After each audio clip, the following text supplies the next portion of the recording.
उस जमीन को उसारा था, उस बंजर जमीन को उपजाऊ बनाया था। तो इस रूप में हम देखते हैं, इसमें पता चलता है कि स्वामी अच्युतानंद जी का महत्व कितना था। स्वामी अच्युतानंद हरिहर जी जो थे, उनको किसने याद नहीं किया? न बाबा साहब के मूवमेंट ने याद किया, न माननीय कांशीराम साहब के मूवमेंट ने याद किया। मैं पिछले 2-3 दिन से सोच रहा था कि आखिर ऐसी क्या वजह थी कि किसी ने भी उनको याद नहीं किया। उनके विचार में कोई ऐसी कमी तो थी नहीं, उनके मूवमेंट में कोई ऐसी कमी नहीं थी। तो मैंने इस नतीजे पे पहुंचा कि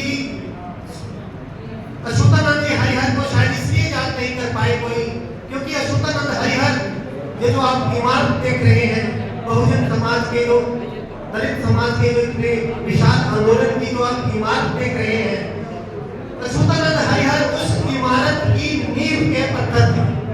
तो जो नींव के पत्थर होते हैं, जो बुनियाद होती है, वो बुनियाद जो है वो किसी को दिखाई नहीं देती। इसलिए स्वामी अच्युतानंद हरिहर किसी को दिखाई नहीं देते।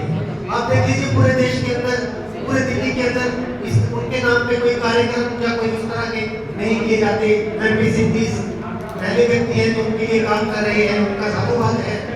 और सम्यक प्रकाशन के होताचार्य शांति स्वरूप बहुत ही ने बहुत पहले उनकी किताबें छाप के, उनकी जीवनियां छापी, उनके लिखे हुए नाटक छापे और उनकी लिखी हुई जो पोइट्री थी उसको छापा।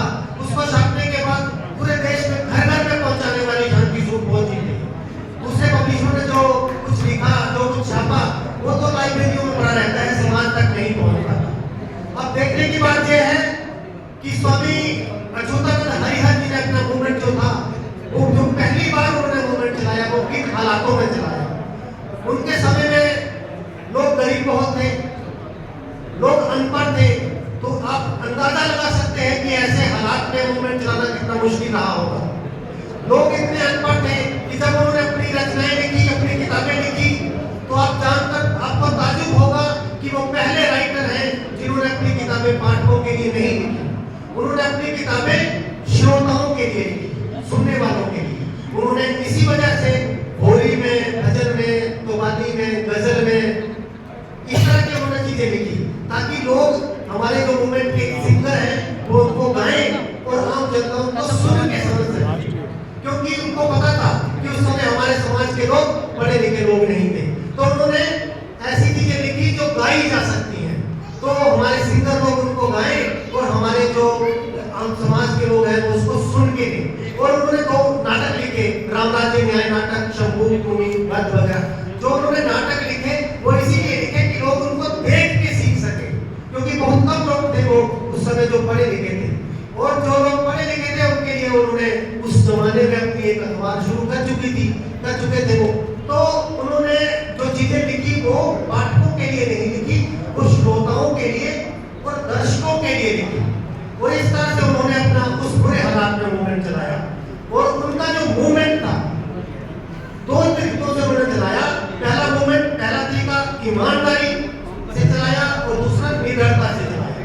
ईमानदारी की आप देखिए कि पहले बताया जा चुका है, वक्ता लोग बता रहे थे कि जब वो अपना मूवमेंट चला रहे थे तो कांग्रेस पार्टी ने उनको खरीदने के लिए एक मीटिंग बुलाई। और जब उनको पता चला कि जहां मुझे खरीदा जाएगा, मुझे बड़े बड़े प्रलोभन दिए जाएंगे, तो अपने घर से चलने से पहले उन्होंने रात की बची हुई एक बासी रोटी अपने कुर्ते की जेब में डाली और वो मीटिंग में चले गए। जब उत्तर प्रदेश की कांग्रेस पार्टी के लीडरों ने उनको कहा कि हम आपको इतनी जमीन देंगे, कोठी देंगे, गाड़ी देंगे, तो उन्होंने अपनी जेब से वो बासी रोटी निकाली कि साहब इन चीजों की मुझे जरूरत नहीं है, मैं तो ये खाता हूँ और ठंडा पानी पीता। तो उनकी जुबान उसी समय बंद हो गई। ऐसे थे हमारे स्वामी अच्युतानंद। और आपको पता है कि जब स्वामी अच्युतानंद काम कर रहे थे तो उनके खिलाफ कैसा माहौल बनाया गया था। उस समय की पत्रकारिता जो उस समय थी, उन्होंने उसके खिलाफ कितना लिखा। और उसी वजह से 2 बार उनके ऊपर हमले हुए। एक बार तो उनको जब भाषण कर रहे थे तो लाठी से उनका सिर फोड़ दिया गया। उसके बाद एक बार रास्ते में उनको घेर के पीटा गया।